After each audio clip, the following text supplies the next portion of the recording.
greetings. Welcome to Basketball Rules Expert. We are live in the morning here in the beautiful San Francisco Bay Area. It is end of season time. We are busy. We are very busy.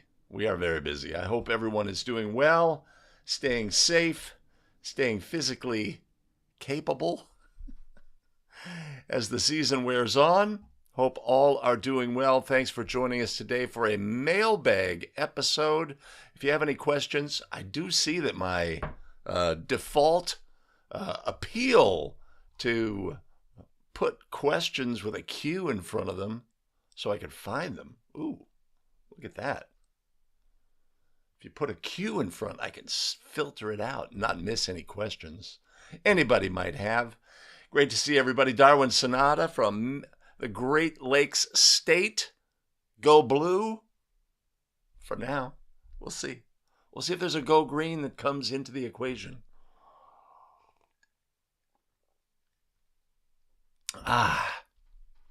Patrick Weaver, I hope all is well in New Hampshire. Of course, we saw this video of a spot in New Hampshire, I guess some mountaintop where it was the wind chill was -100. Thought of you. Thank you, Darwin, for joining, supporting. We appreciate that 100%. Me and the tech team. Patrick, a test, a four test with 4 evaluators present, other apprentices. This is an on-court evaluation situation. Patrick, tell me about that. And yeah. And Grace with the very shrewd prediction to take the over today. A little tardy getting started. Had to feed the tech team, do all the things. Yeah, men's leagues. Yeah.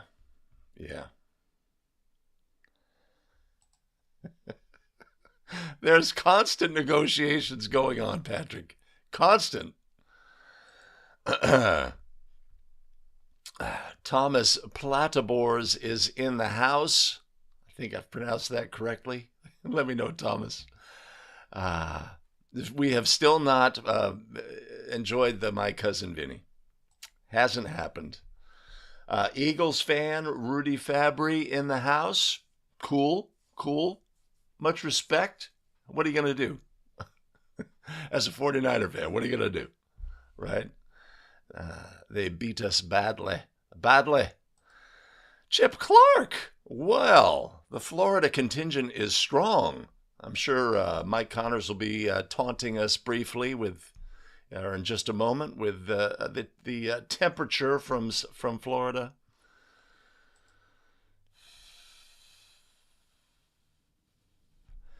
Run Rides Reps had a middle school game and didn't appreciate the coach being in his zone, but it makes the game easier to officiate. My game last night, high school boys, my first senior night of the season. Sometimes you get I got senior night. But my first, and pretty easy game to officiate. Both teams running their sets in the front court, very patient offenses, not a lot of plays to the basket, and we took care of business. Billy Mack. All right, spring is on the way. The hens are laying. Excellent.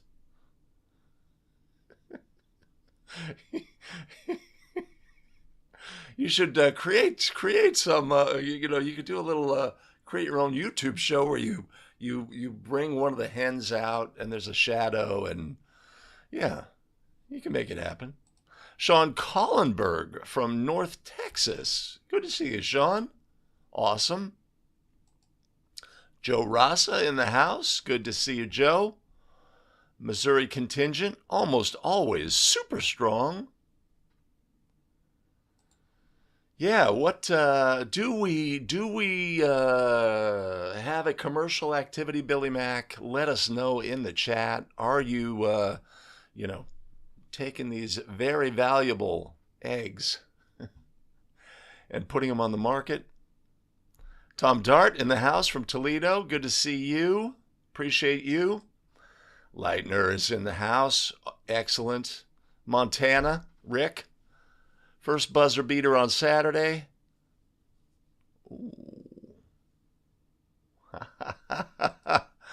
That is a great feeling when you watch the video after the fact and say my no call in that game situation was correct. Want to do what's best for the game. There may have been some who felt a whistle was appropriate. But that's why we make the big bucks.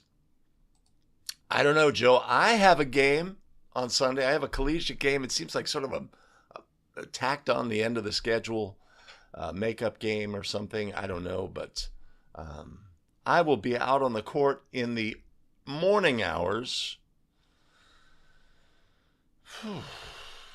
Oh, run, rides, reps. That is excellent. Gotten some praise with development. That's fantastic. That's fantastic. And yeah. Being a part of this tremendous community we have for our live streams will definitely make it happen for you.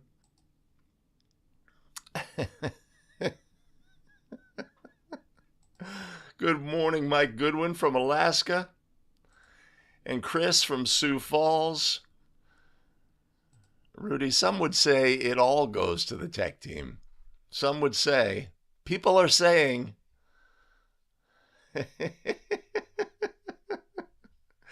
we are going. Some are saying, Patrick. Here comes the taunt. Mike Connors in the house. Excellent. Left your heart. Have you been to San Francisco? I put that out to everybody. One of my favorite cities. Put it in the chat. Have you been to San Francisco? Ever lived in San Francisco? What part of the city did you live? Excellent. Yes. Those game fees, that villa. Excellent. Yeah, it's busy time of year. I had a game last night, varsity boys. I have a game tonight, varsity boys league playoff game on Thursday, varsity boys. Friday, I have a game. I'm not sure. Saturday, league playoffs. Sunday, collegiate games. So it is a busy time of year as we accelerate in. And then, but like my game last night was a great playoff prep opportunity. Just doing all the things, site administrator, cheer coach. What are we going to do? Going through those things. Working with my table crew. I'd been alerted that there was a discrepancy between the horn and the clock. Like the clock would show 0.3 and the horn would sound. The JV crew said that prior to the game. So I was thinking through, well, if we have that situation, what are we going to do? What are we going to do by rule? In that situation, we're going to play the horn. There's no lights on the backboard. What's our cascade of determinations, right? The lights on the backboard takes precedent. The horn, if there are no lights, and the clock, if there's no, I guess there's got to be a horn. But I was thinking, well, maybe we have to get the coaches together and say, if we have an end of game situation, we're going to have this thing, etc. But that did not come to pass. The game came to a natural conclusion, although it was senior night and the rosters had been expanded. I don't, for whatever reason, and we had a situation where after the first of 2 free throws were administered for the visiting team towards the end of the game, after all the additional players had been brought in, end of game, all the seniors were on the court and some additional players. We had a player who was not in the book, right? So clear the lane, shoot the second of the 2, then attempt the technical foul free throws, division line throw in, etc. Just business. Kamali Rowan is in the house. Jason Hayes, the Missouri contingent is growing. Bill Leal from Grand Rapids, Michigan. Chris has his priorities straight. 6 games in 6 days, 13 left. Yep. The end is in sight. Our legs, our knees say yes. Oh, night off for Jason Hayes. Jason, how did the game go? Jason sent me a clip where, remember the play from 5 Play Friday where the hard foul and the coach is on the court, demonstratively encouraging the crew about what their ruling should be. I think Jason had that coach last night. Do let us know, Jason, if anything went off with that. Postseason in Georgia. All right. So my game tonight is at a high school in Hayward. This will be a low-level varsity game. Probably be a senior night situation. My partner on the game, on Arbiter, 120 miles away. Whether they... my first thought is, do not drive 120 miles for this game.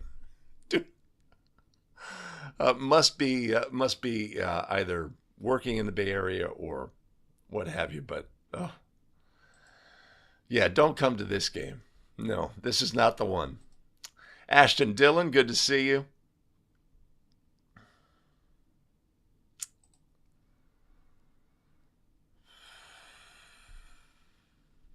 All right, Mike Goodwin on the skates. Excellent, Mike. How did the game go? Was it, so we work these playoff games, high level, championship games, etc. We want, to bring all of our skills to bear on the game. And sometimes the game says, no, not this game.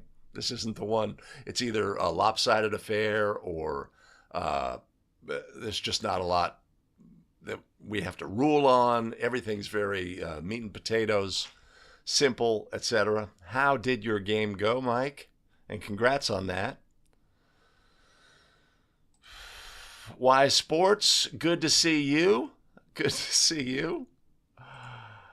And the Zooch is here. Yes, there you go.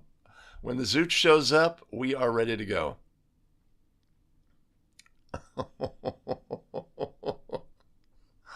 How did it go with the coach? Why, for Steve in the house from Wyoming, go Cowboys. Jay Scooter, I don't know how to pronounce that exactly. Good morning, though, from Greenville, South Carolina. My son lives in South Carolina.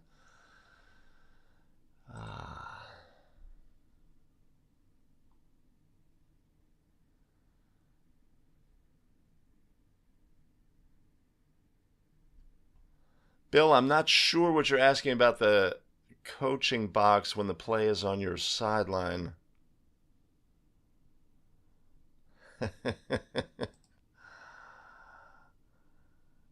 Oh, Isabella in the house from Brazil, living and officiating in South Florida, swelling the Florida contingent on the live stream. Isabella, great to see you on the live stream. Zach is in the house. Good morning to you.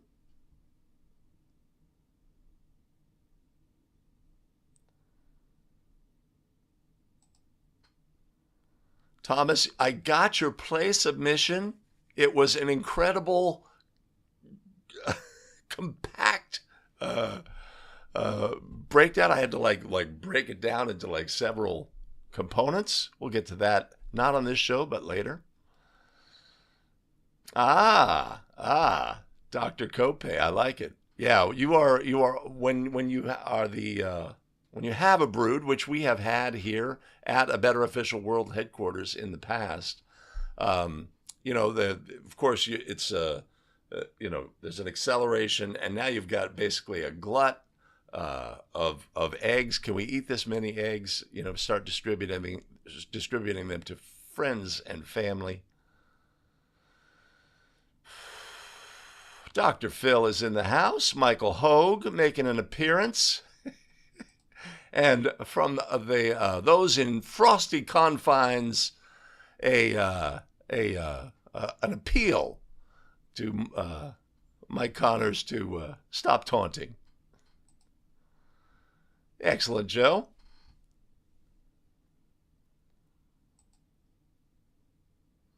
Double OT, free throws with 0.4 left. Did we have to put time back on the clock?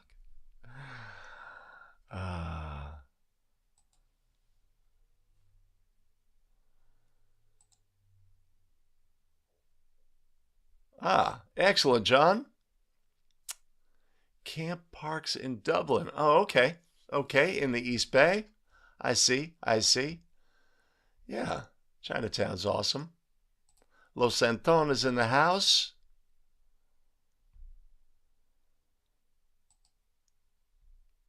Excellent, yeah. Yeah, if we address those things early, say, hey, we have an issue. If we get into this situation, this is how things are going to go, and be preemptive about it. Obviously, if we know there's a discrepancy between the clock and the horn or any sort of issue related to that, we don't want to wait until the final horn and a play at the final horn to start dealing with that. I believe there is a repository of NFHS interpretations. I took the advantage of that and downloaded them all, so I have them in a Google spreadsheet somewhere, or a Google document. Nice. Yeah, busy times, and I know that those of you in confines where or locations where weather has wreaked havoc. We've got stuff at the end of the game or stuff at the end of the season where makeups and what have you. Adam Pruitt, we are ready for the playoffs as well. Couple of regular season games to go. No, Billy, nobody would ever use the wrong ball ever, except that time, that one. And Mike Goodwin, the report of his championship hockey match. Is that it? A match? Hockey match? Hockey game? No, it's got to be game because Mike says game. Excellent. 2-1, sounds great. Hey, Zach. Iron Man. Awesome. Dave Craig in the house. Hang in there, baby. Hang in there. Well, that's terrible. We got to wait a month, right? And just manage pain for a month. Ouch. Oh. Yeah, I can imagine. And that's it would be uncommon here in the Bay Area, right? To travel 100 miles for a game. For collegiate games, my two partners I had a collegiate game where I have to travel an hour, which is pretty far from me, but it was a weekend game, so my mileage is opened up. My partners each were facing a 2.5-hour drive after the game. We get that on the collegiate side at times. Yvette Perry joining us from Southern California. Good to see you, Yvette. It's been a while. Aaron Bender from Wisconsin. Yeah, well, addressing coaches being out of the box here in the beautiful San Francisco Bay Area, it seems to be a low priority. So many games I've had this year, coaches are just straying from the box with impunity. Like, what are you, like, coach, I need you back in the box. What? Like nobody's addressed it all year. But if we are running into a coach, then all options are on the table.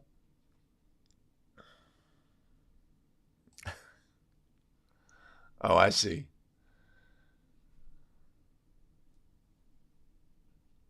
Mixed up the ball. Well, we rely on the players to communicate with us that we're using the wrong size ball.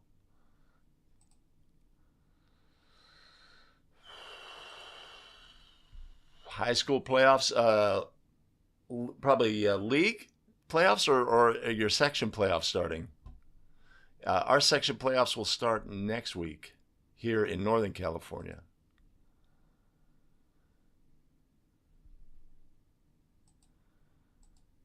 Yeah, there's so much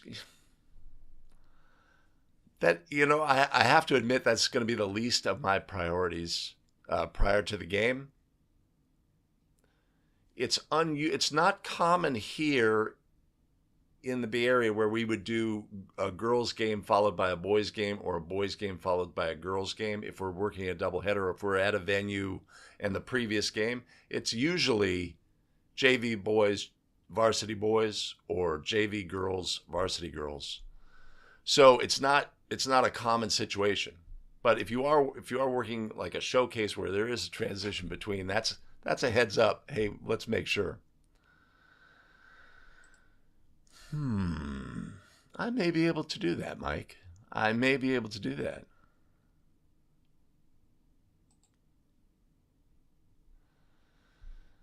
NFHS seems like they've been a little dormant on the rules front, related to, obviously COVID impacted, but there hasn't been a lot going on from NFHS, not a lot of changes, not a lot of vibrancy. For me personally, there's so many things about the rules book or case plays that could be clarified.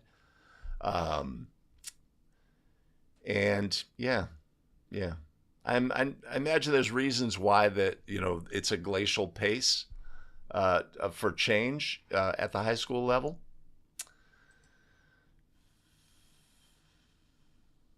Ooh, excellent. High scrutiny game.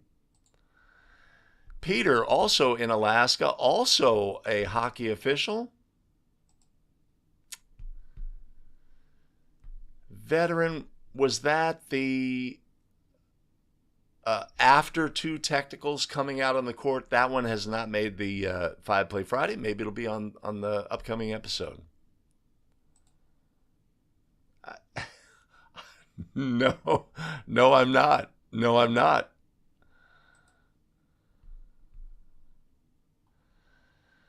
Well, it's certainly hard to get consistency, G-Man, at the high school level, right? We appeal for consistency, but it's a really difficult challenge.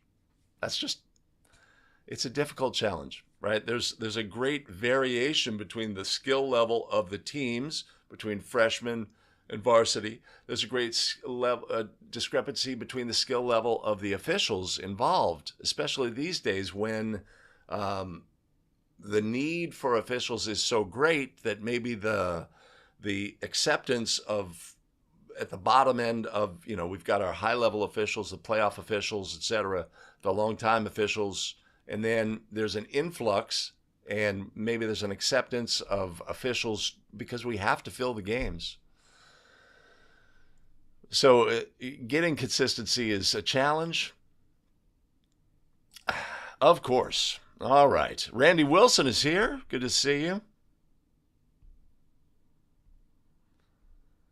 5 boys games in the next 4 days. Yeah.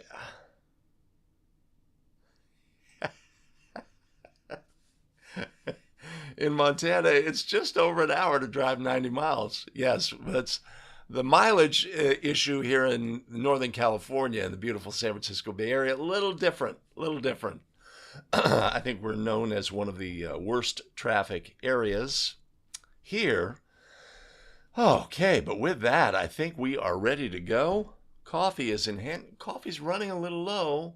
If there was any way to remedy that here in the short term at a Better Official World headquarters.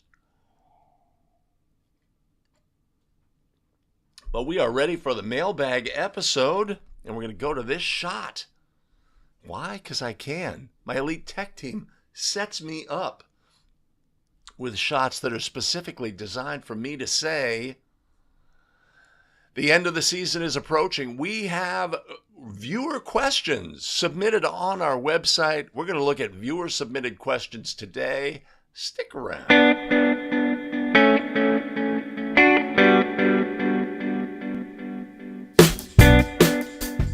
Greetings, welcome back to the Basketball Rules Expert. You've got questions, viewers have questions, and they've submitted them. Let's take a look at viewer questions in a mailbag episode today and start with our very first question. Well, that's not what it's supposed to look like. What's going on there? Hold on a second.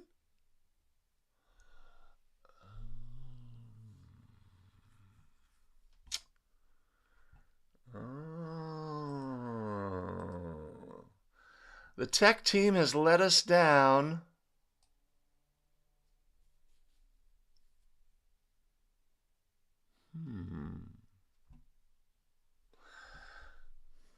Okay, you know what we're going to do. You know what's going to happen.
What?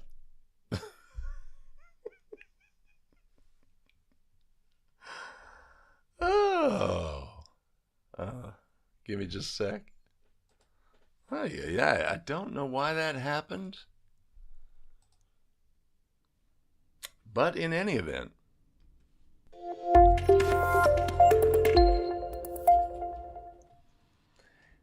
Team A, BJ asks, Team A has possession of the ball in the front court. A1 attempts pass to A2. Team B is on defense and B1 deflects the pass. The deflection is clear.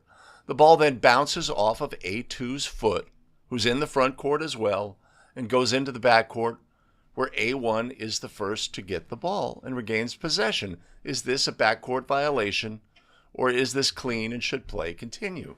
Right? This is a really common situation. BJ, right? And there's often confusion, but it's really straightforward at the high school level. The confusion comes with perception about what happens at other levels. So in this situation, it's really straightforward. The key components are team control on the court, front court status, last to touch front court, first to touch back court, and that exists on this play. The deflection by the defense, which is obvious to all the stakeholders in the game, does not change team possession. Last to touch in the front court, first to touch in the back court. This is a backcourt violation by rule, and one that can often, if this occurs in your game, invariably the offended coach, they're doing this, right? And they're, I think, for the most part, naturally confused. There is confusion about backcourt rules. We just have to be ready for that. And obviously we don't want, as an official, to be confused. But this would be a backcourt violation by rule.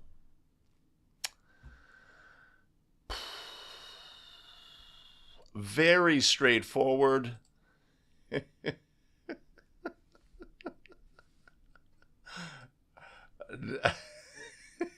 No, no. Did I, did I blame the tech team for this gross misapplication of my technology? Ay, ay, ay. That was pretty extended, but I got this.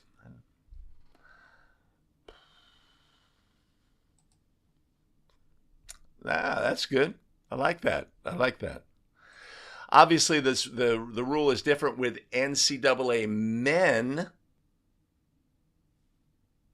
It is not different with NCAA women, right? NCAA men, when the defense deflects the ball, I guess there's a momentary suspension of, um, not a momentary suspension. They say it is allowable for the offensive team to then be the last to touch and first to touch, as it was in this situation. And obviously that's the same in the NBA as well. So the stakeholders in the game all watch basketball. They all see it at the NBA level. They see it at the NCAA men's level. And they have perceptions about the rule. So we just need to be ready for that. Obviously, a very straightforward question. Lance has it.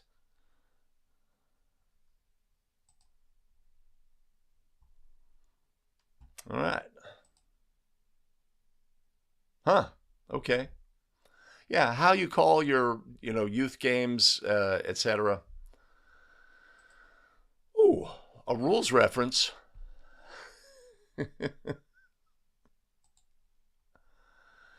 Billy says there's 4 elements for the backcourt. I concatenate to 3 because that's me. There must be team control on the court, right? Established by player control on the court. Ball must have achieved front court status. The team in control must be the last to touch in the front court. Touch the ball before. Oh, so Billy says before it goes into the backcourt. That would imply to me they have to be the last to touch with front court status, which would imply the ball has been in the front court. That's why I break it down to 3. And then the first to touch in the backcourt. Our officials did not make a ruling on this play. Our officials today will not get anything wrong because our officials are not making the... Thomas Hennigan is in the house. Good to see you, Thomas. Show supporter. Exactly. All right. I got to do this. It's doing this a little bit different because of the format change. Let me make sure I'm not screwing things up here.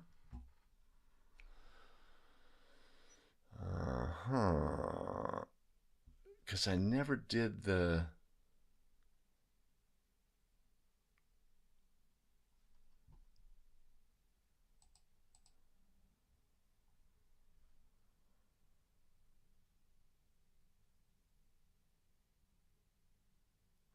I think I got it. Okay. All right.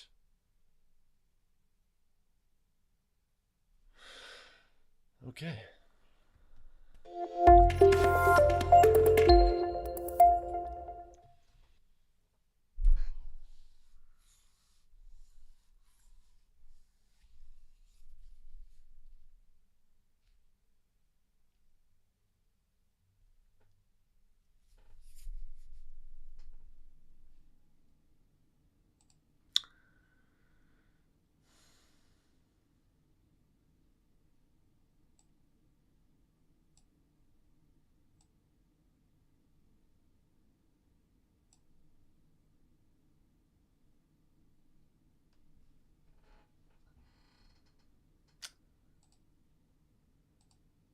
It's a riddle.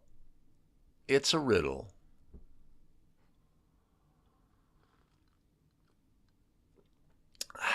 But the coffee cup has been filled, so I have no excuse. Let's go here. Let's go here.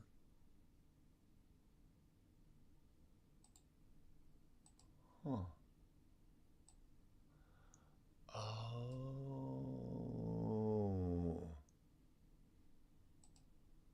Okay.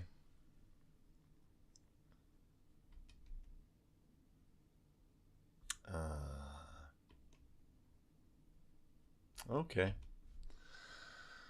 Ay, ay, ay.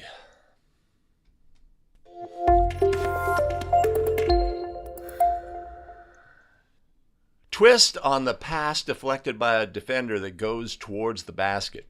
We previously on 5 Play Friday and on Basketball Rules Expert, we've recognized the fact that a ball thrown from beyond the three-point arc in National Federation of High School Basketball rules, if it passes through the goal, shall be ruled a three-point goal. And this refers to that. So a twist on the pass deflected by a defender that goes in towards the basket, when it is on its downward trajectory, can a defender grab the ball in a situation that would normally be a goaltending? When it's on the rim, can they contact the ball? When it's in the cylinder, can they contact the ball? If it is not considered a try until it passes through the ring, would these then not be goaltending? Eric Eichacker brings the question, and it's great, to understand that situation, that unique situation.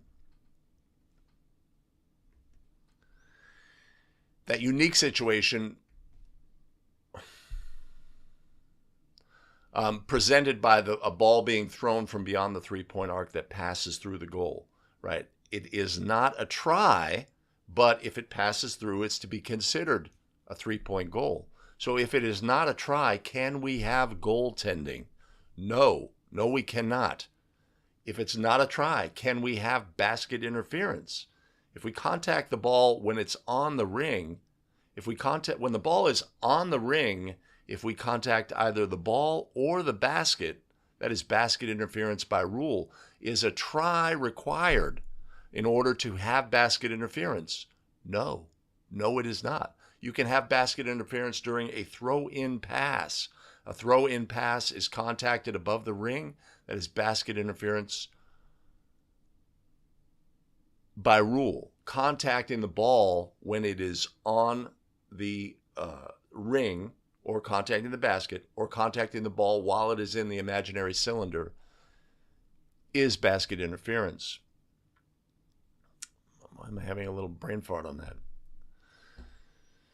So we cannot have goaltending in that situation. If we had the horn while the ball is in flight, that since it is not a try, if it passed through, it would not count. The ball had become dead. So a great follow-up question, so we clarify those elements of a play scenario where a ball is thrown from beyond the three-point arc and then something happens at the basket.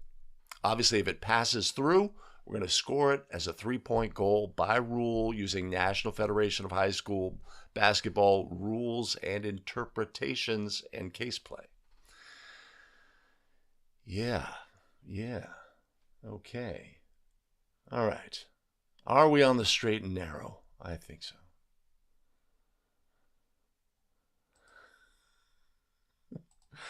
Good morning, Ray Allen. Good to see you, Ray. Where are you tonight? I am at Tennyson High School, which is actually the site of my first varsity game. I was a JV official, getting ready for our game. They come in and say, hey, actually the schedule's been switched. We're going to do the varsity first, then the JV. My partner and I both looked at each other and said, oh, what are we going to do now? But I don't expect a high-level game.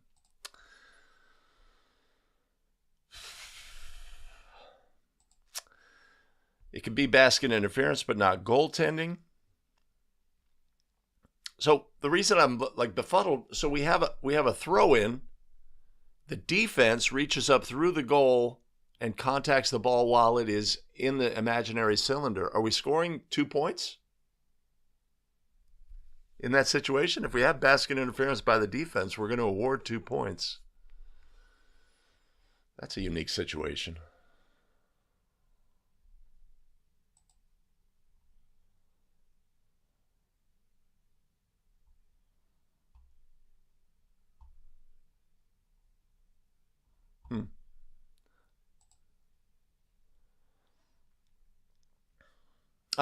Yeah. Obviously, front court status is required. Yes. Obviously, yes.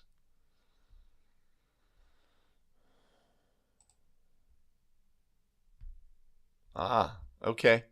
Gotcha. Well, have a good game. Thomas has one.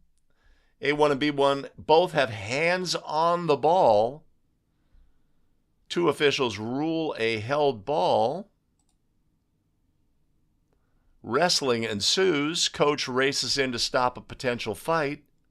Other coach wants to a tee on him. I say no.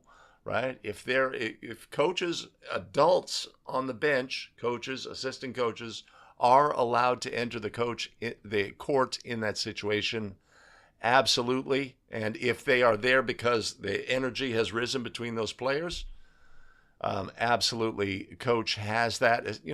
We got to make a judgment, right? If the coach is out, doing this to the officials as opposed to going to their player and ensuring that they don't do anything rash. Yeah. Yeah.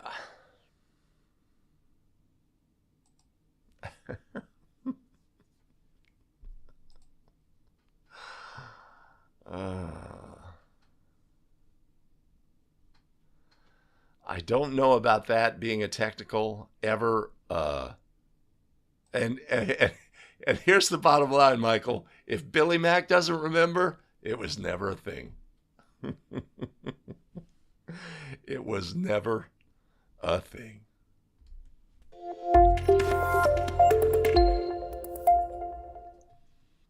I am wondering how you would handle this situation, asks Shane Clark. A1 is fouled and shooting bonus free throws. A1 makes the front end, but during the shot, A2 fouls B1. How would we handle the second free throw of bonus, and where would Team B get the ball? What if Team B was in the bonus? Thanks a lot. Well, thank you, Shane, for the question. Of course, this gets probes at a previous erroneous ruling that I had, but let's think this through, right? So we have bonus free throws, either 1-and-1 or 2-shot bonus. The player releases a throw and it is successful. It must be 1-and-1 because the two players are competing for rebounding here, right? And during the competition for rebounding, while the ball is in flight, a teammate of the thrower fouls a player from Team B, right? We are going to penalize that foul. Obviously, we still have a merited free throw due to A1, right? Because their first free throw was successful. Did the foul by a teammate of the free thrower cause the ball to become dead? No. If the throw had been released. Which gets back to my previous erroneous ruling, right? If the throw has been released, a foul by a teammate of the thrower, we are going to penalize that. Either it will be, if the ball had been released, bonus free throws, if the other team was in bonus, or a throw-in at the spot nearest the foul. But since we have a player who is due another merited free throw, we will clear the lane in either event, no matter what happens next, allow that player to attempt their merited free throw, and then enforce the penalty for the foul. If the other team was not in the bonus, it would simply be an end line throw into that team at the spot nearest the foul.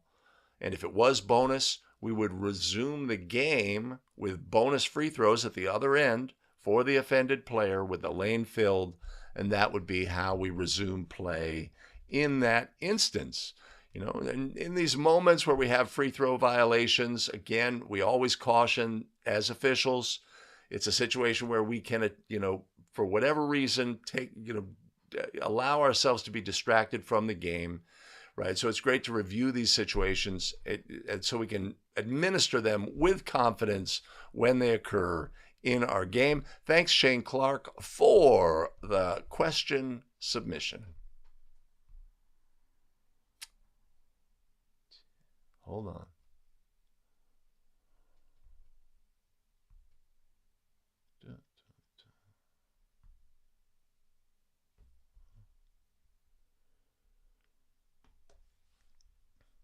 And as usual, we have full rules support for our adjudication of that play And having support is tremendous. And we have a group of tremendous show supporters here. Who is up on the show supporter big board today?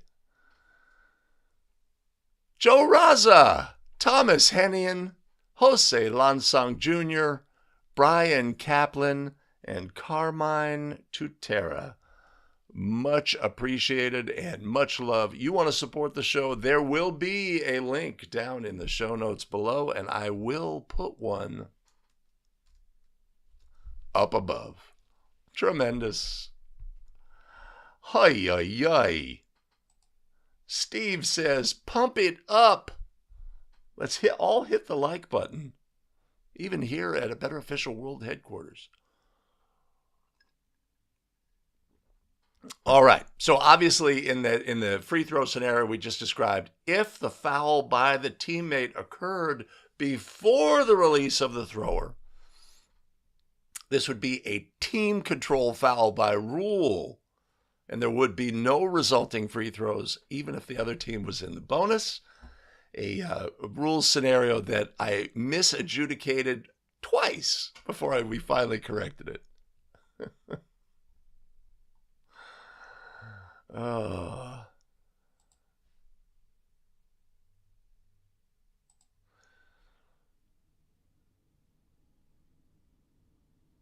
So, yeah. Oh, 2 points. 2 points. So even though our throw-in is thrown from beyond, yeah, it can't be. Interesting. I don't know why my brain is struggling with this basket interference during a throw-in by the defense. My brain is saying, I'm not sure. Greetings, Kevin Smith. Oh, are we talking, Kevin, the free throw scenario? Oh, are we talking about, I don't know what we're talking about. Right? Because sometimes people are, if you are in the stream and you like pause it and come back, and so you're a little time delayed and you make a comment while watching a previous portion of the video, I think it shows up in the stream in real time. So we can get a little discombobulated.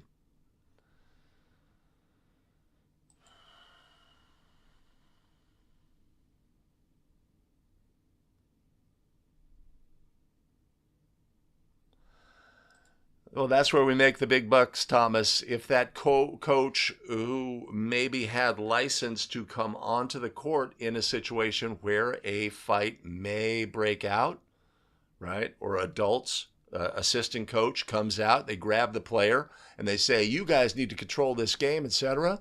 The fact that they are allowed onto the court does not give them license to take unsporting actions, and we need to certainly be aware of that. There's going to be tension in the moment. There can, and we don't want to put ourselves in a position where we are fueling potentially the opportunity for a coach to lash out in that fashion. If they did lash out, we don't want it to be an under the breath situation where they're saying, you guys go, right? And we're the only ones who hear it. We want it to be obvious and demonstrative.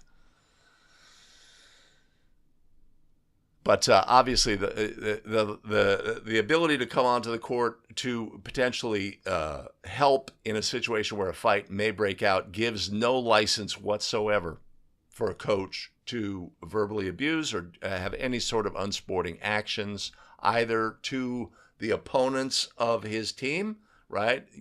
Saying something to a player who was involved in the held ball situation, or an opponent, or the officials. Obviously, can't have it. I would assume that's up through the basket. Thank you, Billy Mac.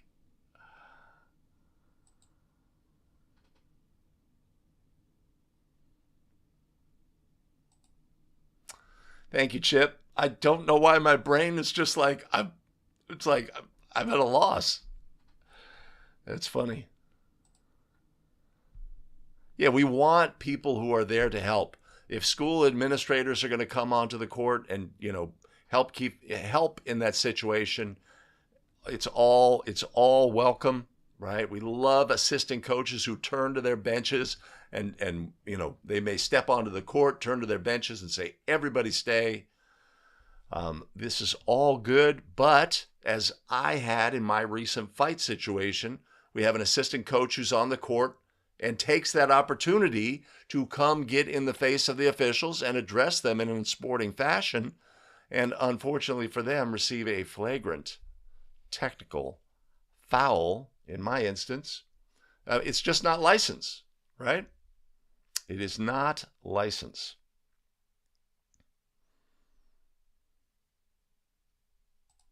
Tony Dahl, good to see you.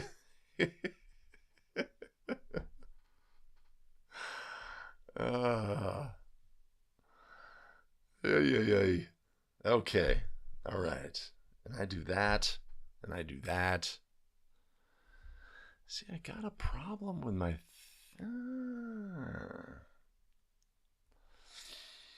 Okay, going...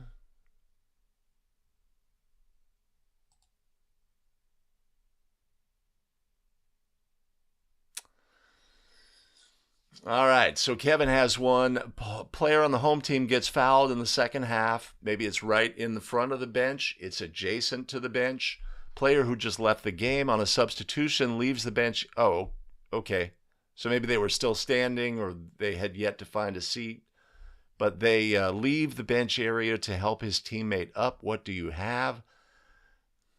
What do we have? We have gray area, right? Let's say a player on the team falls to the floor right in front of the team bench, or they're on the sideline, and their teammates help them up. Has a violation occurred? Has something untoward right? So that's like slightly gray.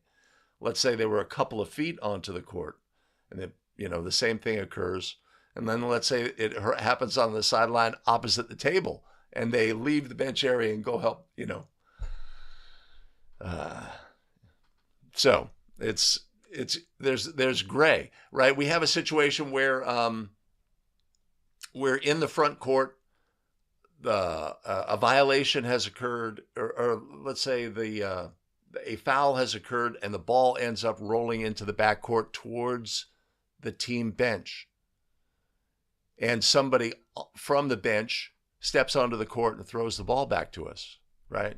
Similar situation, right? In a fashion that does not interrupt the game. A player or a coach leaves the bench area and helps facilitate something in the game. So, if it's an obvious situation where the player leaves the bench, steps, onto the court, I think we certainly have the opportunity to assess a bench technical. The liability is there, and if it's black and white, then we may not have an option, right? Again, that we have a player on the near sideline, and a teammate helps him up. We have a player on the far sideline. Player leaves the bench, runs across the court, and helps him up. One is super clear. One is gray, right?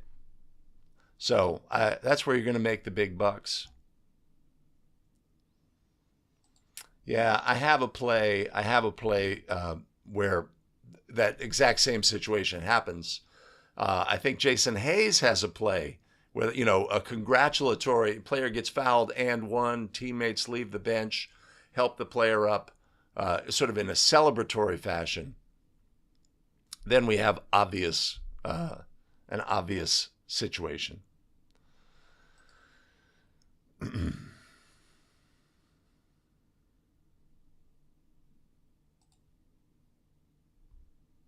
Perfect. I mean, we can have the action of the player being completely sportsmanlike and what have you, but we can still assess a technical foul in that situation. It's just business. It's an obvious violation.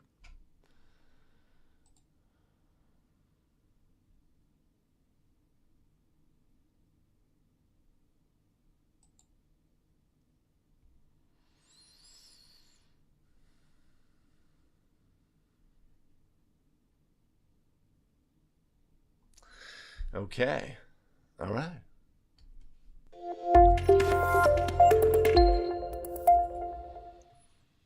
Player A1 attempts an unsuccessful dunk.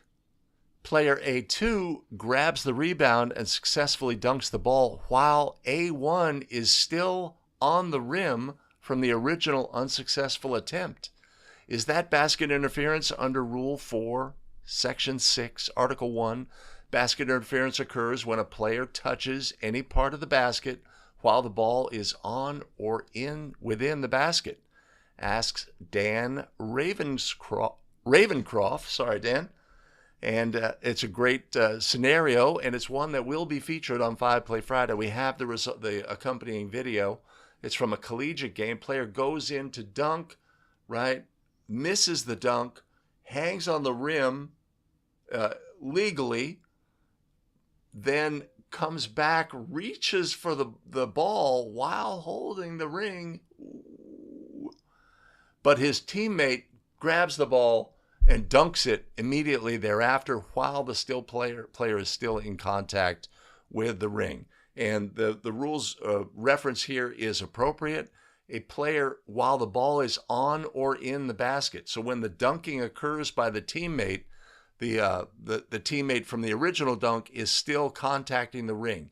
To contact the basket while the ball is on or in the basket is basket interference. Basket interference, based on the description here, would be the correct ruling if we look at the play on Friday. We may have a player technical for playing the basketball or gaining an advantage by reaching for the ball while holding on to the ring. We may have that. But a great question. Simple solution. This would be a basket interference violation by rule, and we would have no goal in this situation.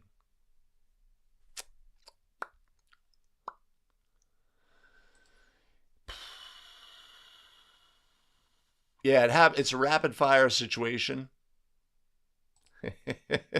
Yes, that's the play we're gonna have on 5 Play Friday. So Chip, let me just ask you, since I'm sure we're talking about the same play, would you have a technical foul high school? I don't know NCAA men's. Would you have a technical foul for the actions of the player holding the ring, reaching for the basketball? I don't think they contacted it. Would you have a technical foul in that situation simply for the reach towards the ball, trying to play the ball, even though it was unsuccessful? I'd be curious about that.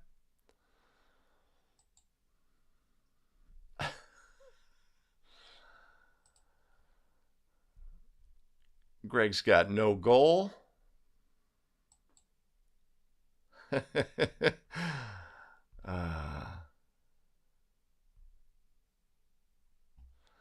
Thomas says, all right, so we of course had a famous a play that rose in notoriety where a coach shoves their player to get across the court. You're supposed to be on the other side of the court.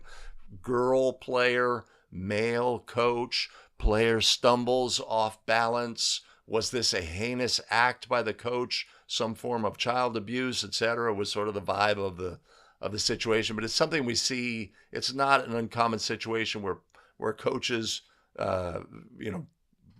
direct their players physically in some fashion when they are close to the sideline.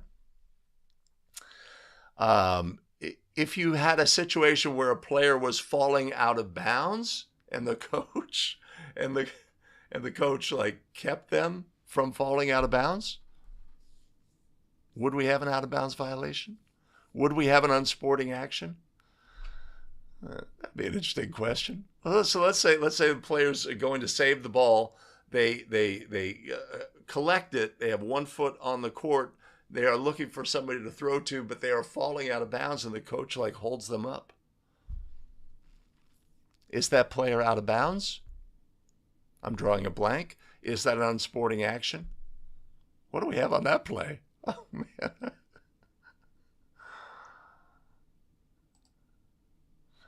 Adam, did the player actually gain control of the ball or just reach for the ball? That's the question on the play. We see that it's not an uncommon. I had one earlier. My partner wanted to go with basket interference. We let that go. I mean, that was the ruling on the play, and not player technical. But yeah. Is simply the reaching for the basketball while gaining an advantage a technical, even if they are unsuccessful in the reach?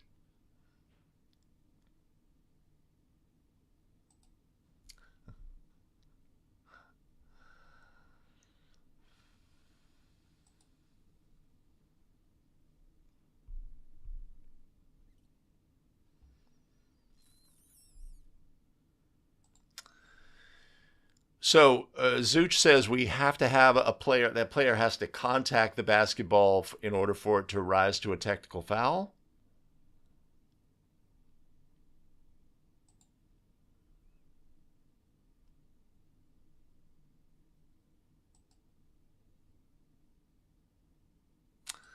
Yeah, I remember seeing that like really early in my high school officiating career. I had gone to a playoff game. It was at a collegiate environment, just to like I want to see higher level games. I want to see higher level officials, etc. And there were a couple of things in this game. One is was that play where the player grabbed the ring and played the basketball, and basket interference was ruled not a technical foul. And then another was we had the classic scenario of the team is not on the court at the start of the second half, and how the officials handled that situation. And of course, as a young official, like this might have been my second year as a young official, I'm like, I am owning the rules book, right? Because I'm not working varsity games at that point. I'm not working higher level games. I want to know about all this stuff. I'm super curious, but what can I control as a young official? I can control my rules knowledge because the book's right there, and I can study the heck out of that. I can enter online forums, etc. And so I was fascinated by the fact that they administered things differently than we should have. Because I'm thinking, well, these officials are like the big time officials on this big time playoff game, right? And they're going to do everything right. And it's like, ooh, it's illuminating.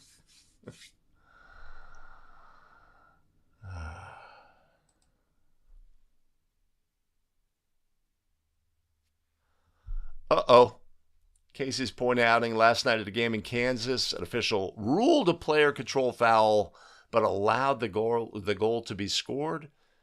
Is that a possibility at the NCAA men's level? Is that a possibility where we can have a charge, but the goal will count? Something tells me that was like used to be a thing, or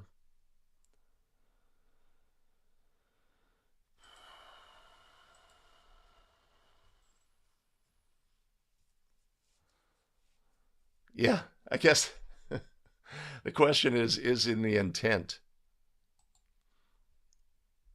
We like wiggle room. We like wiggle room. What we like to say is this book, yeah, this is a rules book, but it's very flexible. Funny how they make these very flexible.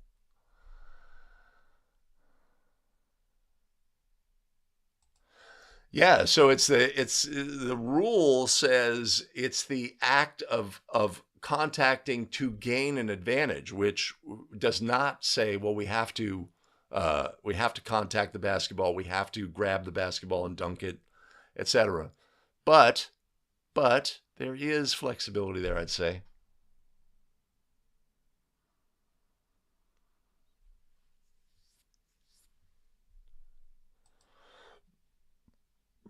Yeah.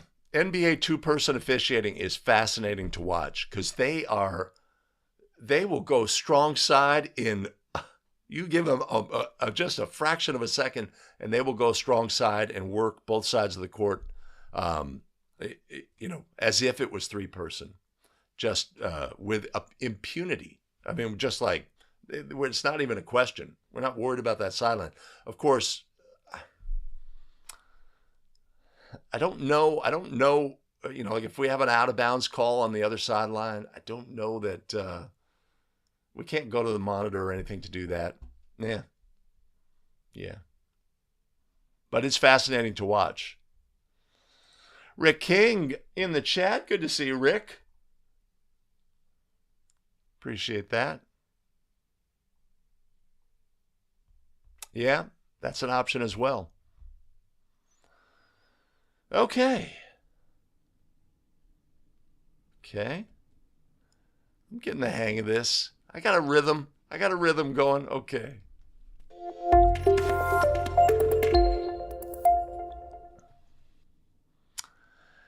Thomas Maurer.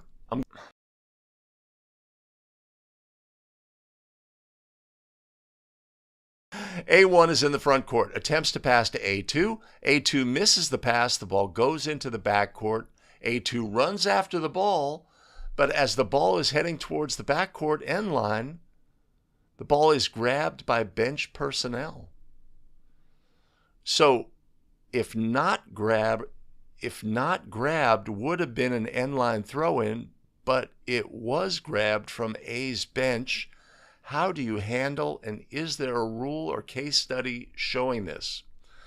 All right. So Thomas, thank you for that question. That's gonna have to do some thinking here. What are the variables in this play, right? So we have a situation. It sounds like A1 is in the front court. We have front court. We're going to have a backcourt violation or an out of bounds violation. It sounds like in this situation, but we have a player from Team A's bench come out and contact the basketball, thinking that we had just had a situation where, the ball had already gone out of bounds or was obviously going. Flexibly reach out, let's say, and grab the basketball. What do we have? Do we have an unsporting action in this instance? Are we going to, right? So this is actually an interesting scenario in that we have the opportunity to enforce a rule, or we have an opportunity in this situation to go with a common sense approach. Common sense would say this is either going to be an end line throw-in due to an out of bounds, or an end line throw-in if A2 was able to contact the ball due to a backcourt violation. Has this player interrupted the game in a fashion, right? We would certainly be entitled and have the opportunity to assess a bench technical foul. This player has come onto the court and interfered with the game. They are liable for that. Definitely. We definitely have that option. Or probably depending on the level of play, we would have the opportunity to let common sense prevail in this situation and simply award an end line throw-in to the opponent. But to do so, in theory, we'd be setting aside a rule in this situation. But again, that's why we make the big bucks. I think this is really going to be situation dependent, right? But of course, like what we'd like to always say is, well, apply this situation to a tie ball game with 4.2 seconds remaining, right? How are we going to handle this in the big high scrutiny game where we have no opportunity to say, well, we're going to fudge a little bit in this situation?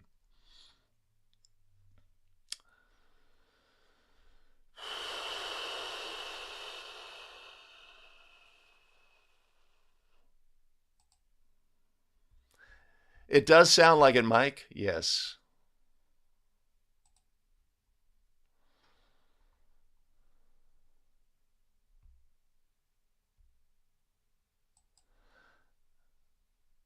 I got you. Hey, Dave, good to see you.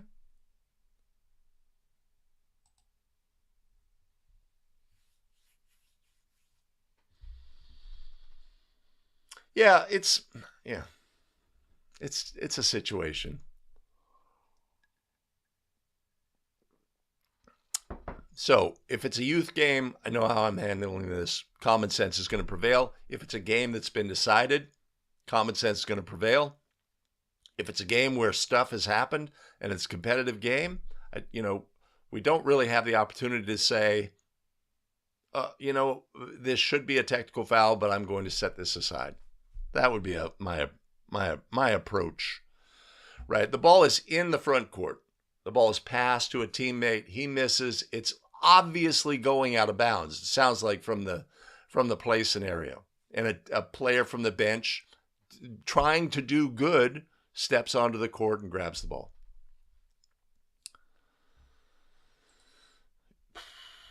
It is, and it's one with that. If we just approach these situations, Billy, if we just approach them using common sense, then we get into a situation where we cannot set aside a rule in this situation. Yeah,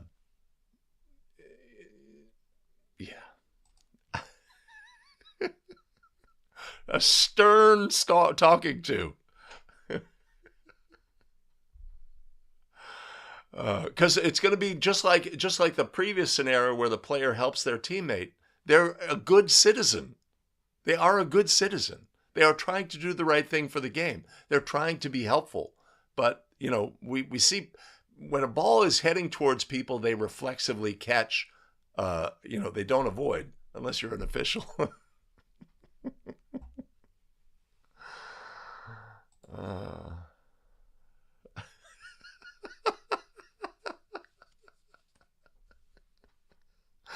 That's awesome. That is awesome.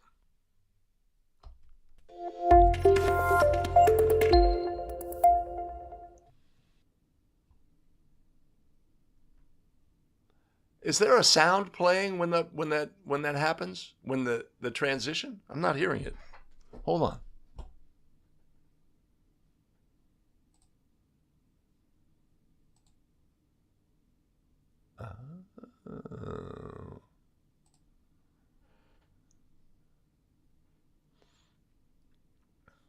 Okay.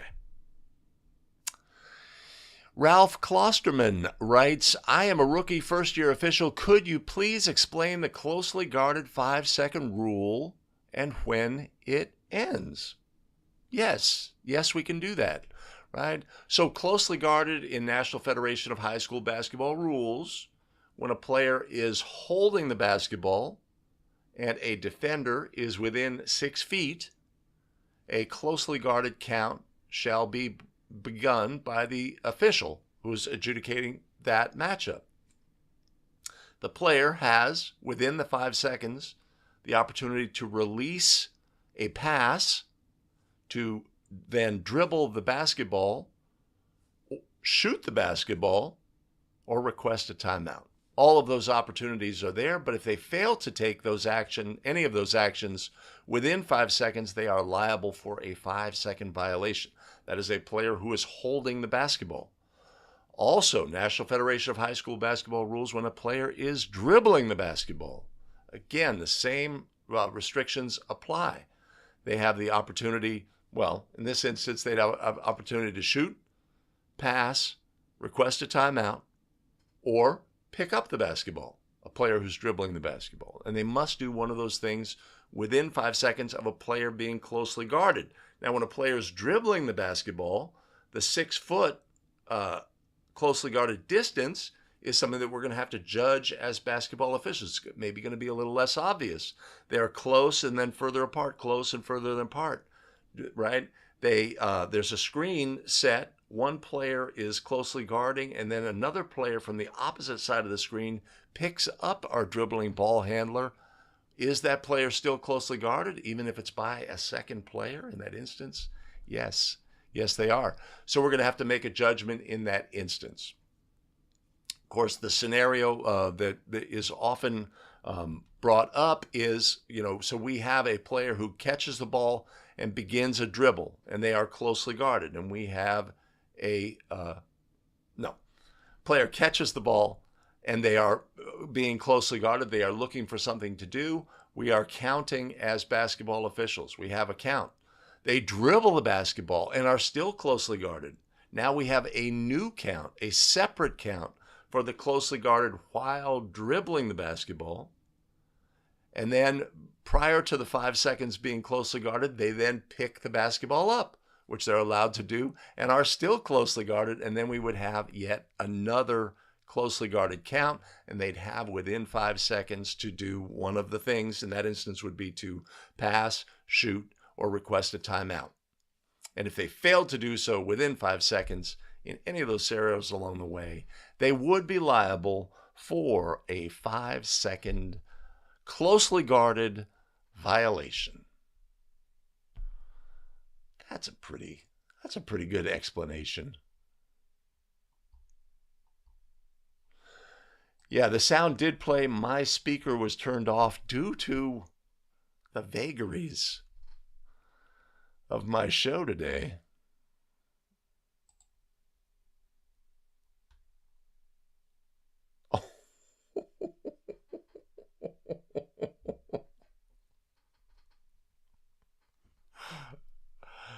Usually after Stern talking to, I'm the one who starts crying. No. Oh, yeah. I got that. Yeah. Okay.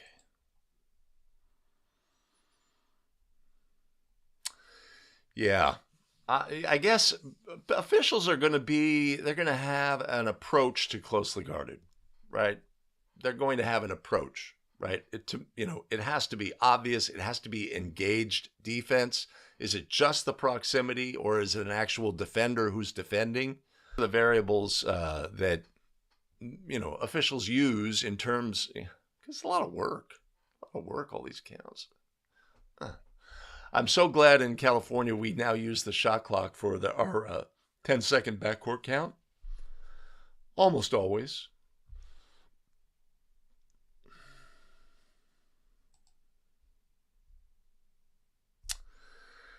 Agreed, and obviously the half of the center circle or the semicircle atop the lane area, or 2 marked lane spaces consecutively, are great examples of 6 feet.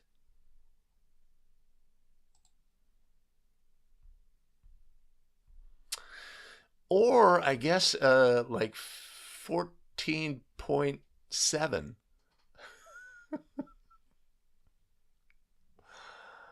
We're going 4.8, 4.8, 4.8. That's 14.4.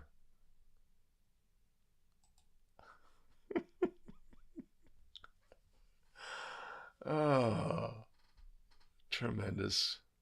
Oh, well, those are the memorable talking tos from evaluators, right? Those are impactful when you get I'm getting flashbacks.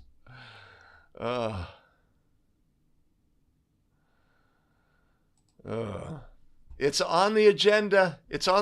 I'm working every night, man. Oh.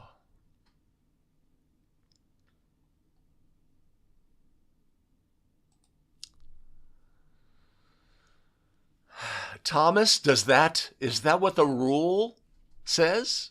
The player must be playing defense? I can hold my own on the math front. I have confidence on the math front.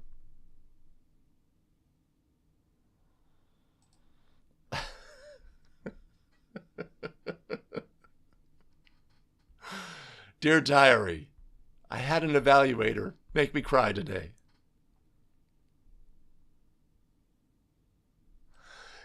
Really a key part of closely guarded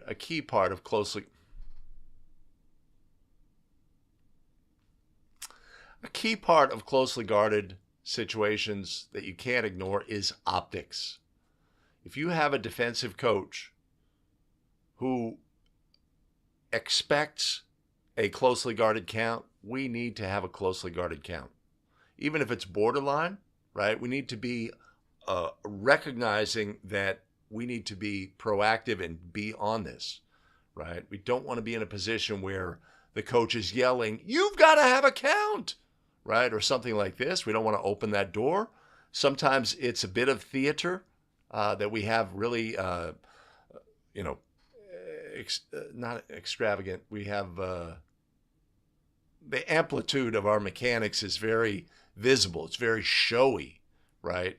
In certain situations, I'd say that's something we want to have in our arsenal, right? The actual adjudication of the play, and one that we're doing for show. Yeah.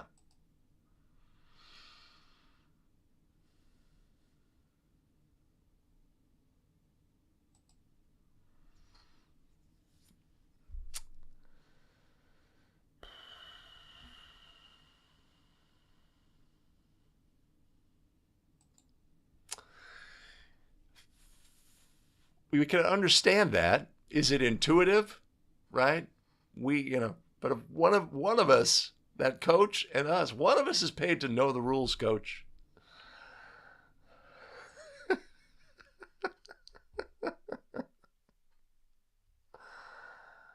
There is a not closely guarded signal, and we may be very theatrical. Oh, closely guarded. Oh, no, not closely guarded. Oh, closely guarded again. Oh, not closely guarded. It's a bit of theater, a bit of theater.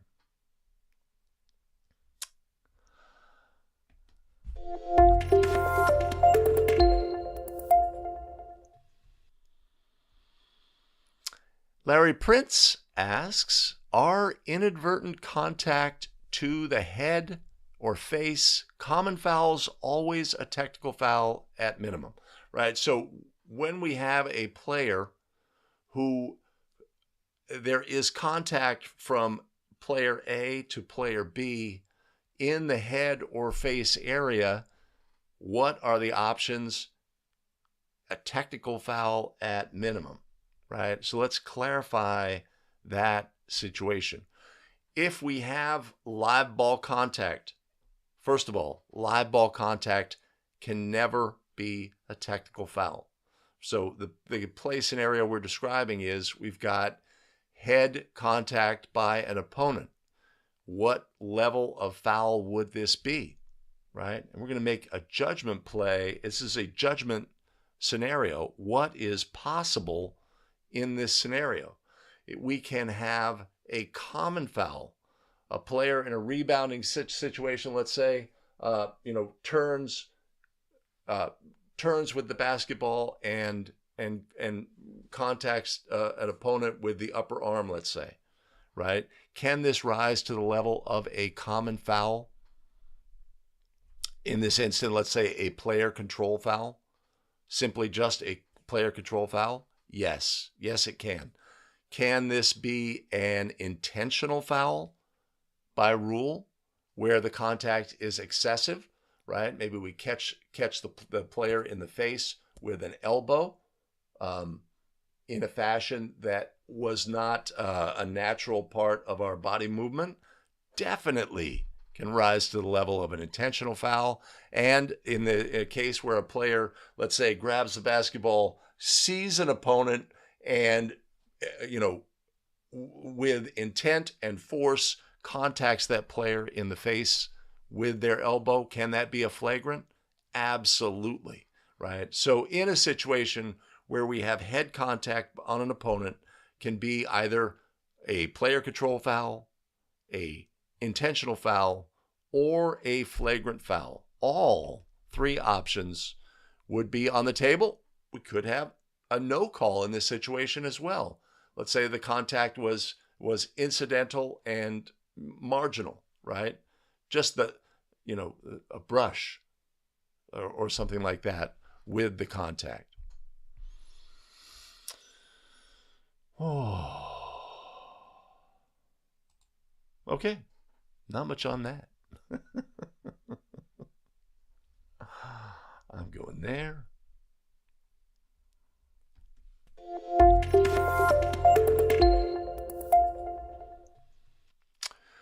Could you direct me to the video in which you talked about uniform requirements in regard to undershirts, arm sleeves, etc.? Bill Brand.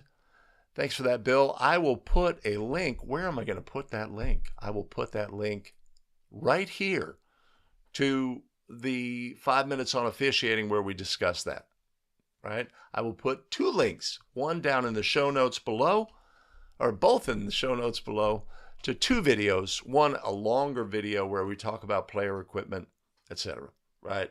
So it's really straightforward and it's really simple at the National Federation of High School Basketball level, and we can review it really quickly, right? Undershirts are an extension of the jersey. Simple, straightforward. Undershirts must be the same color as the predominant portion of the jersey. Green jerseys don't get to wear black t-shirts. Blue jerseys don't get to wear white shirts, etc. The t-shirt, the undershirt, is an extension of the predominant color of the jersey. That's separate. Now, players wear a lot of other equipment.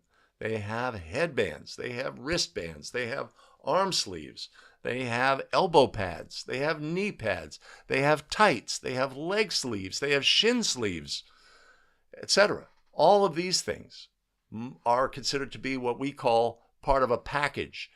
They must be the same for each team member who participates in the game. They must be the same color. That color may be black, white, beige, or the predominant color of the jersey. So a team wearing red jerseys could wear red headbands, white headbands, black headbands, beige headbands, something I challenge you to find. I've never seen a beige headband. But all players who participate in the game must be wearing the same color for that auxiliary equipment, right? The home team has one fewer option. They can only wear white because they must wear white, black, or beige with their equipment. What is included in equipment? All of the things described previously. What is not included in the equipment? Braces, right? Most specifically, braces, right? Knee braces would not have a color restriction, right? I had a player last night in my game was wearing a shoulder brace. Does not have a color restriction, right? So all the paraphernalia that players wear, part of a package, black, white, beige, predominant color of the jersey. It's a simple way of doing it. More extensive explanation will be in the videos linked in the show notes below.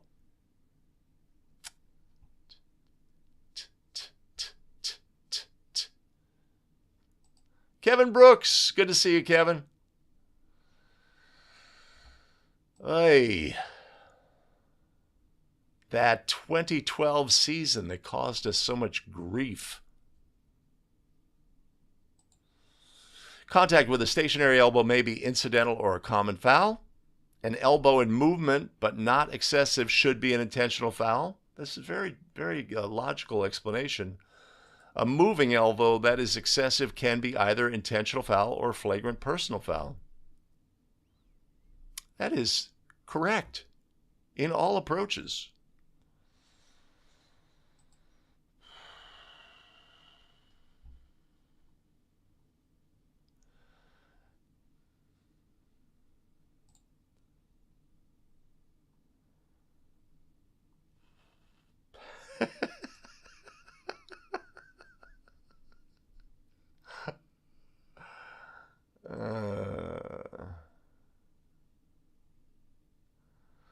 Yeah, I've had lots of situations this year with the very popular elbow sleeve has the large markings on it, or not arm sleeve has the large markings on it. I just tell the kid, you can wear it, you have to turn it inside out. Simple solution, but it must be a single solid color, and the logo requirements do apply.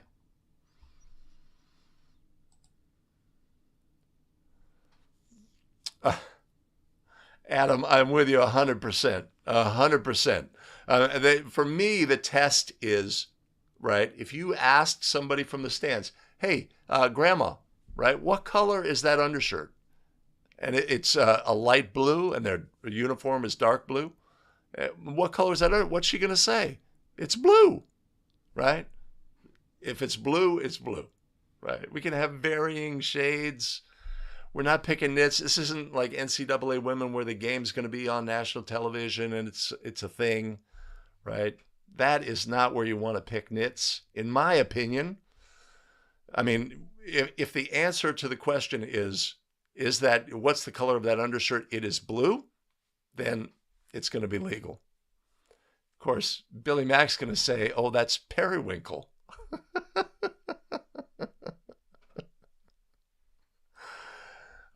Patrick, are earbuds allowed in warm-ups? Are earbuds allowed in the game? No. No, they are not. If it's not allowed in the game, it's not allowed in warm-ups. He says, thinking about shooting shirts. But of course, we have players who...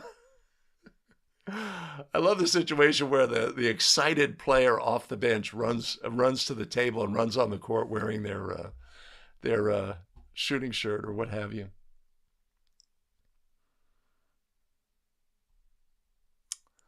Cool. Awesome. All right. Where am I at? I got a couple more. Boom, boom, boom.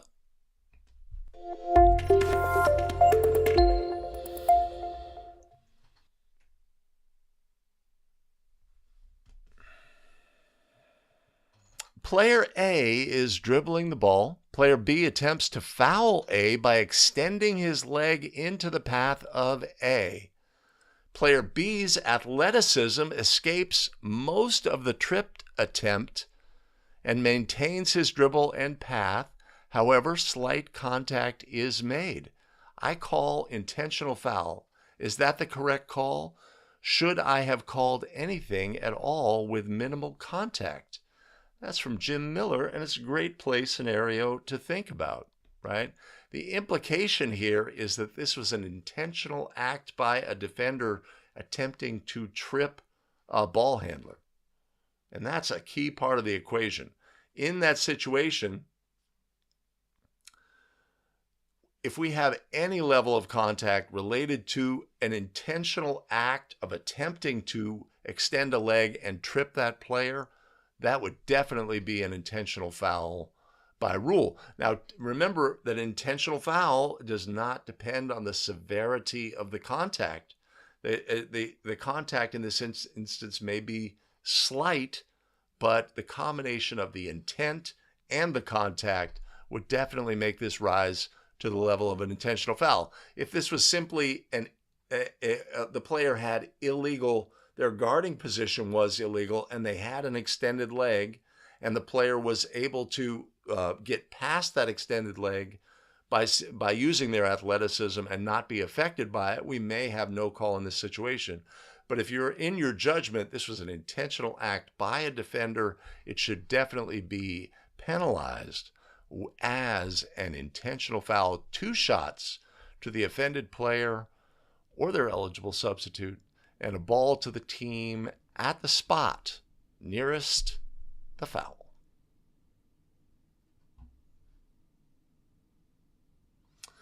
Mike says, no, not intentional. I'm reading this as the act was an intentional act.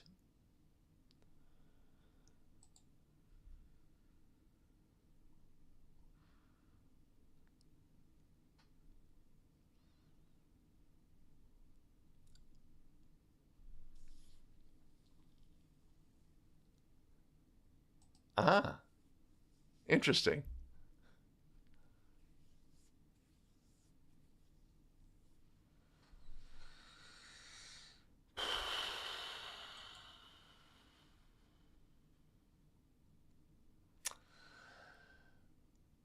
I'm so glad the whole rolling of the shorts point of emphasis and rule restriction ended. What?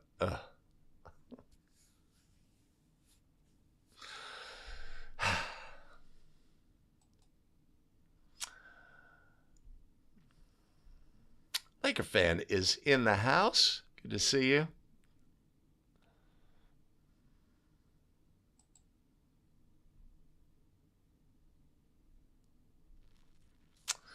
Yeah, if we're like faced with that situation where we've got the illegal action that we're judging to be an intent, yeah, I'm almost always because it's a non-basketball play, right? And I'm really reluctant to set aside.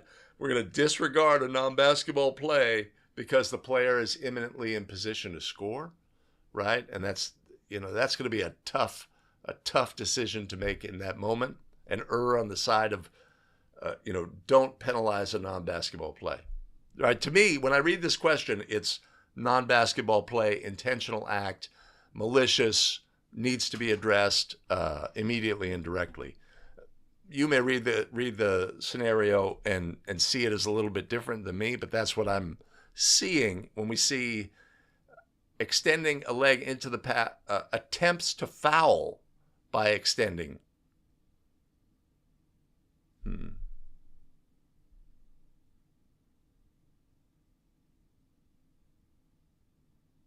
Attempt to foul by extending a leg, to me, sounds like he's trying to trip his opponent. I may be reading more into it, but that's what I would say.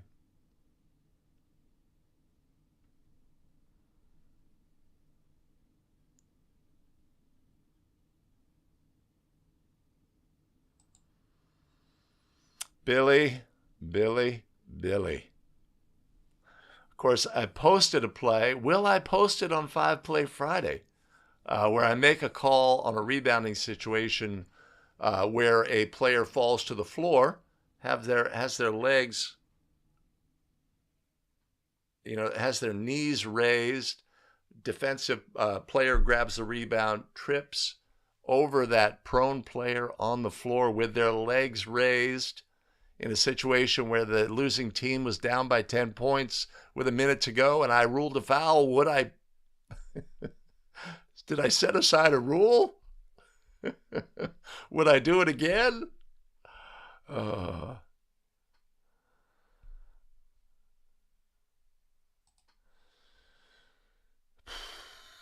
Well, I guess I have to put the play on now. I will put it on 5 Play Friday. We will see that play. And I will fall on my sword for not adjudicating the play properly per National Federation of High School Basketball rules. And I would admit that I would potentially make the same mistake each and every time it happens in the future. Can I do that? Oy. All right. Let's see. 2, 1, 0.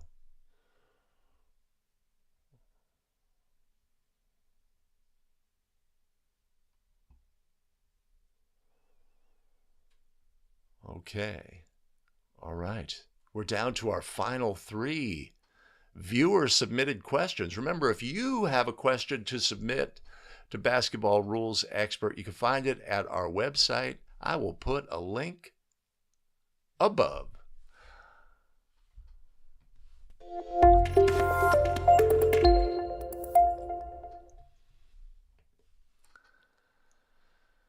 When a player reaches through the boundary and contacts the ball held by an opponent who is trying to inbounds the ball, is that a player or team technical? Brian Smith, glad you asked that question, right? So we have a throw-in situation. A defender violates the boundary plane, reaching through the boundary plane, and contacts the basketball held by an opponent. What kind of technical foul is it? Is it a technical foul? Yes, it is. This is a player technical foul by rule, and in this instance where we violate the boundary plane to achieve that technical foul, we would also assess a delay of game warning to the team. So a really simple and straightforward answer. This is a player technical foul by rule to reach through the boundary plane and contact the basketball. Of course, we have to be aware that if a player on the throwing team extends the ball through the boundary plane and it is now over the court, a defender may legally contact the basketball, may dislodge the basketball, may simply touch the basketball, may grab the basketball, creating a held ball situation. all of those would be on the table. But in a situation where a player violates the boundary plane and contacts the basketball, that would be a player technical foul by rule. Do I have a rules reference? No. No, I do not.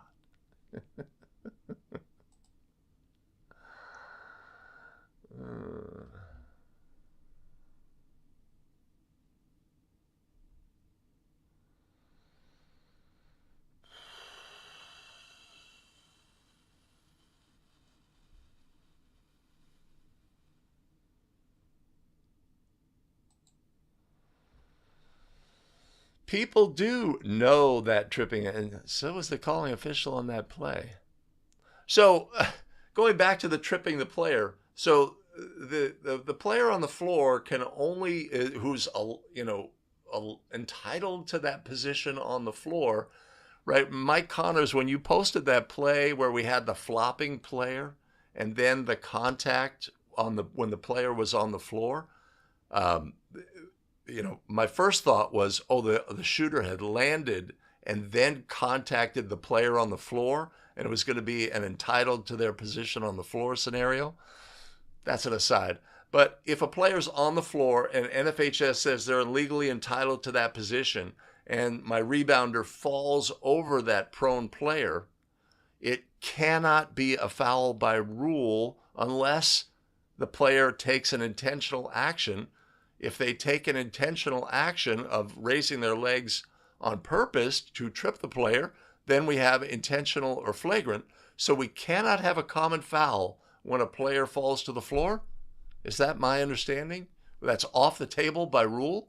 Cannot be a foul on that player, common foul, but it can be only intentional or flagrant if they take an intentional action. It makes so much sense not to me.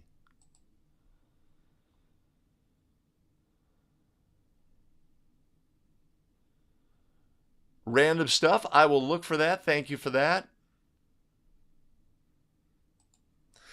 Lance asking if we had already assessed a team warning for delay, any of the team warnings for delay, and we have the player in this instance violate the boundary plane and a technical foul is ruled for them contacting the basketball, or an intentional foul is ruled for contacting the thrower, would the accumulation of technical fouls result in an additional technical foul?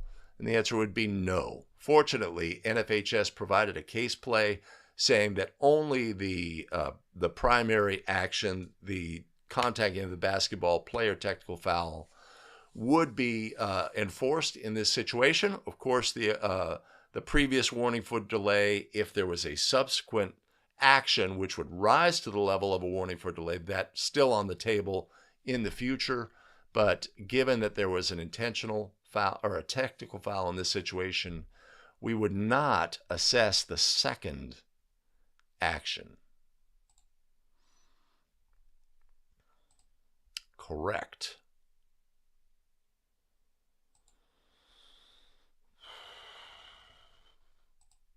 Yes. Upon further review, that was the case. But if that player had landed and then tripped over our prone player on the floor, then we would have had a whole nother discussion. Boy. Okay. So what I do is I go here, and then I go. We're down to our penultimate mailbag question.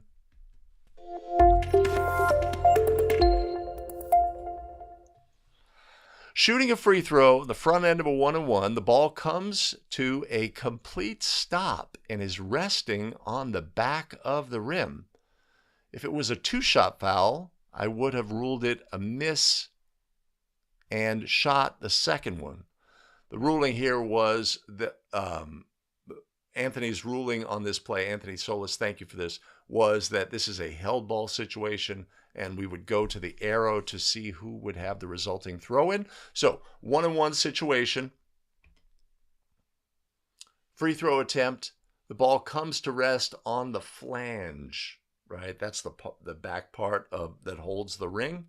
The flange, the ball comes to rest, stops. In this instance, the free throw has ended. Since we do not have a resulting action, since this was the first of a one-on-one free throw situation, the correct ruling in this instance would be held ball, go to the possession arrow to see who gets the resulting throw-in. In a situation where it was the first of multiple free throws and there were free throws to follow, the free throw has ended, but all merited free throws will still be attempted. Something that it's great to think through in advance so when it happens in our game, we are prepared to adjudicate the play properly. Turn that off. All right. Yeah. Whew.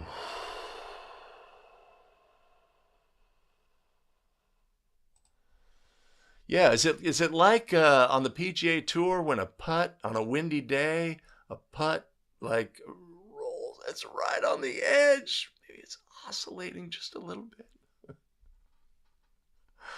Unfortunately, hopefully in your game, wind is not a variable that we have to keep. That is a question in this scenario.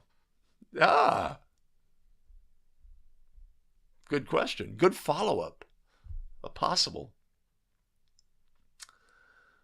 Or the student section starts jumping up and down, trying to create a little vibration. All right, okay. One final question.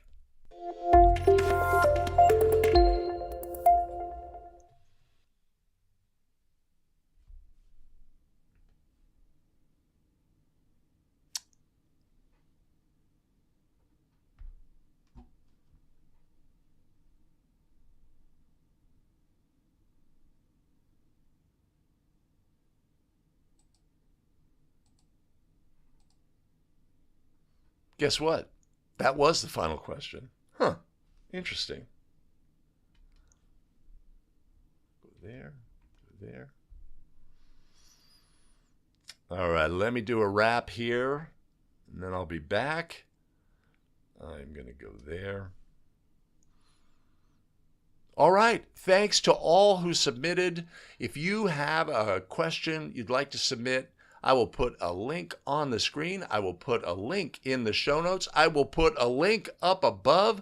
Submit your rules question, and it'll be covered on a future Basketball Rules Expert mailbag episode. Thanks for joining us today. Much appreciated. If you would do me a favor and do all of the things, the liking, the subscribing, and the notify, so you don't miss out on any of our new videos. We live stream every Wednesday and Friday. Join us for the live stream during the basketball season, which is running short.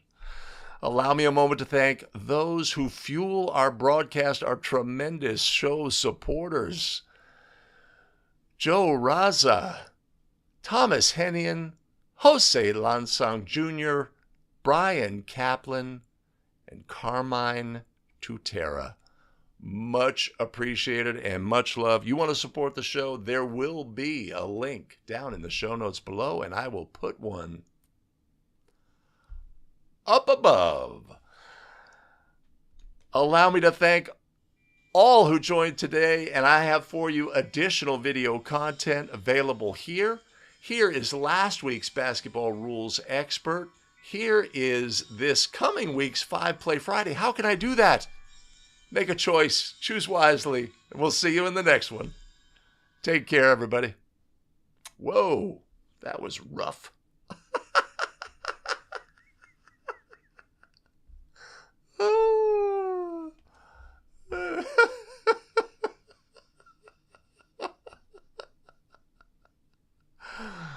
Okay, well, I could give you a final question. Let's see. No. I'm not going to do it. Almost always. Yes, yes. Kibble ran short.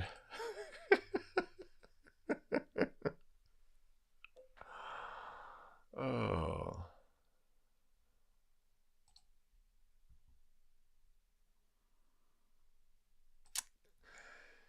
You know, I haven't heard from Phil in a while. Haven't heard.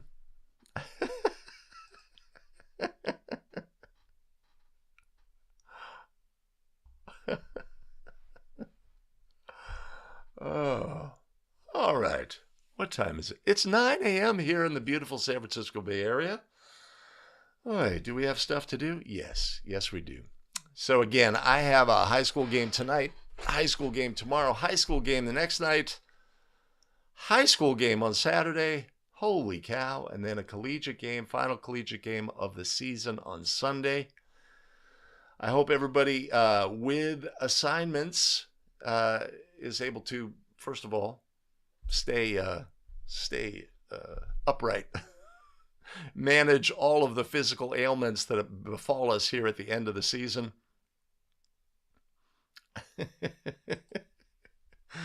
Well, I think what drives the entertainment value is the tremendous participation in the chat. Appreciate you all for joining me each and every episode. Our season is running short. It's running short.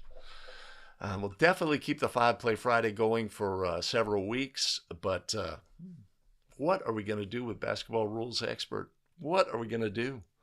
I mean, I've asked all the questions. Yeah, Adam, it's an early game. It's like 11:30 start. I think it's a makeup game scenario, end of the season. That'll work for me. That'll work for me. If it was the 49ers were in the Super Bowl, that would be different. But that's not what we have. It's not what we have. Hey, I appreciate no Warriors slander in the episode. That's awesome. That's awesome. Tough row to hoe. That's not the opinion of most. That's not the opinion of most. But if you watch the edited version, it's like, no, you missed the best part. You cut out the best part. Yes, actually, it sounds like a pretty good game. Sounds like an awesome game, a great matchup.